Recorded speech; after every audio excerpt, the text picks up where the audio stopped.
मुजद्दिद साहब क्या फरमाते हैं, बइजमाए सहाबा व ताबीन साबित शुदा, और दूसरे मकाम पर फरमाते हैं ये इजमाए उम्मत है, तब्दील शेखैन पर इजमाए उम्मत है।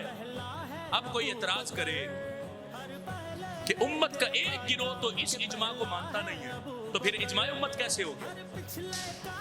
एक गिरोह रवाफिज का वो तो तब्दील शेखैन को मानता नहीं है, तो फिर इजमा कैसे हो गया?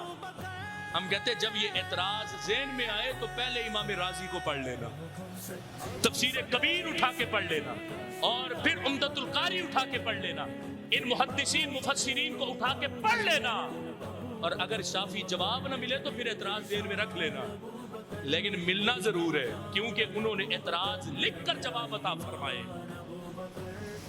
फरमाया ये छोटा सा एक गिरोह अगर ये निकल भी जाए तो इजमाए उम्मत में फर्क नहीं पड़ता।